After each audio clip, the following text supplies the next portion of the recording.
Hello friend, आज हम पढ़ेंगे NDFA means non deterministic finite automata. अब हम देखते हैं नॉन डिटर्मिनिस्टिक फाइनाइट ऑटोमेटा क्या होता है।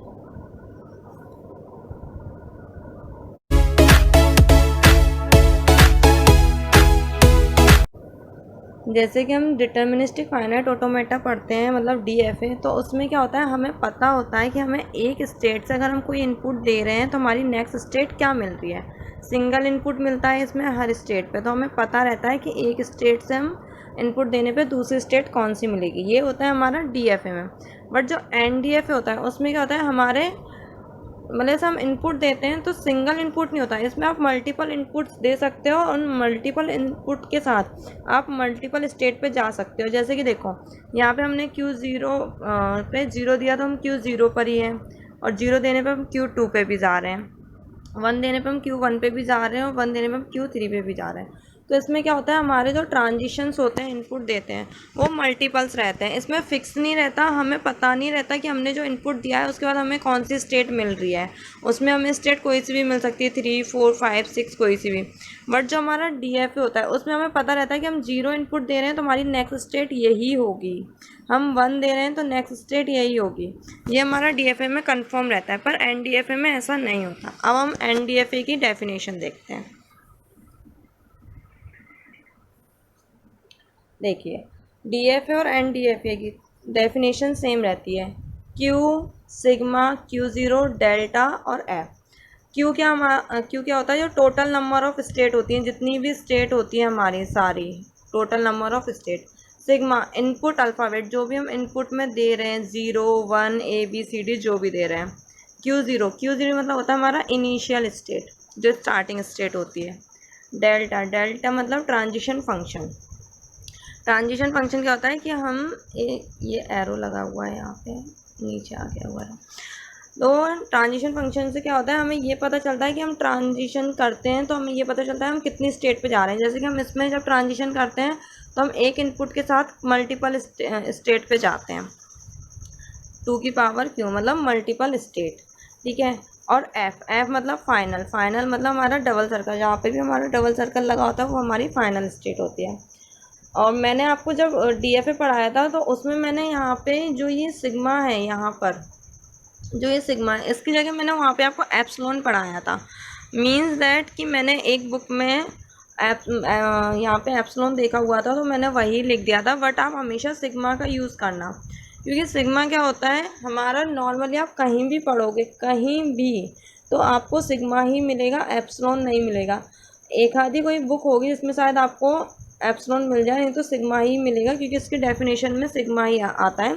शायद उसमें मिसप्रिंट होगा इसलिए मुझे भी कन्फ्यूज़न हो गया, तो आप सिग्मा ही लिखना। और जो Q0 होता है वो हमारी इनिशियल या इनपुट स्टेट दोनों होती है, ठीक है। तो ये तो हुई उसकी डेफिनेशन हमारी NDFA की।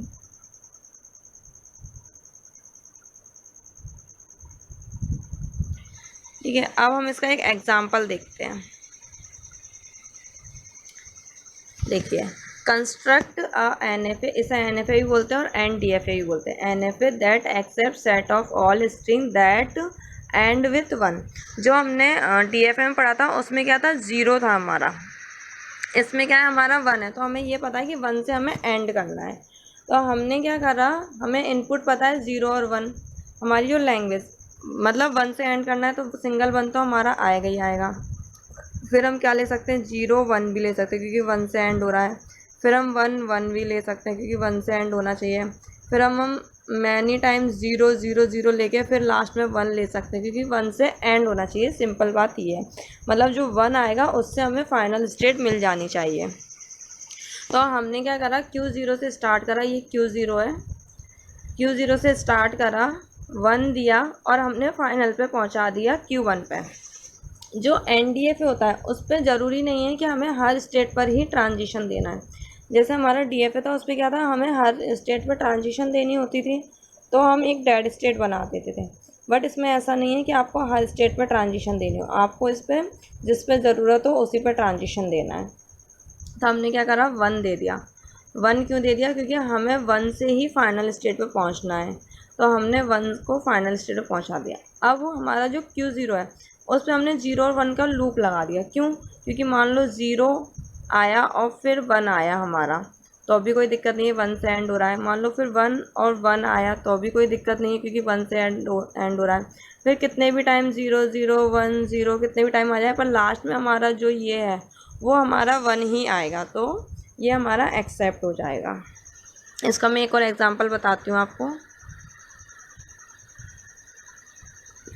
Construct a NFA that set of all string start with 1 0। अब इनने क्या बोला है कि आपको स्टार्ट करना है 1 0 से, उसके बाद आप कुछ भी लिखते रहो, इसमें उन्हें कोई मतलब नहीं है, आपको तो 1 0 से स्टार्ट करना है।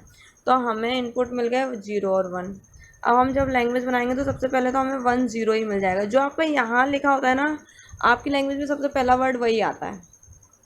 तो हमने 1 0 से स्टार्ट किया, फिर हमें पता है कि हमें 1 0 तो चाहिए, उसके आगे 0 आ जाए कोई दिक्कत नहीं है, 1 0 के बाद 0 1 आ जाए कोई दिक्कत नहीं, क्योंकि स्टार्टिंग में क्या मिलना चाहिए, बस 1 0। तो हमने क्या करा, एक इनिशियल स्टेट ली, उससे एक इनपुट दिया 1 का, क्योंकि सबसे पहले हमें 1 चाहिए। फिर हमने दूसरी स्टेट पे इनपुट दिया 0 का, क्योंकि हमें 0 चाहिए। हमने इनको फाइनल पहुंचा दी, क्योंकि हमारी जो सबसे छोटी लैंग्वेज है वो 1 0 है। फाइनल पहुंचाने के बाद हमने क्या करा, जो फाइनल स्टेट है उस पर लूप लगा दिया, क्योंकि 1 0 के बाद हमें कितनी भी वैल्यू मिल जाए, कितनी भी, कोई टेंशन नहीं है, क्योंकि 1 0 एक्सेप्ट होना चाहिए हमारा। तो हमारा 1 0 एक्सेप्ट हो गया है। यही आपका NFA होता है, और DFA भी मैंने आपको बता दिया, दोनों की डेफिनेशन सेम होती है, बस हल्का सा जो फंक्शन होता है वो ट्रांजिशन में होता है, बाकी कहीं कोई डिफरेंस नहीं होता। Thank you.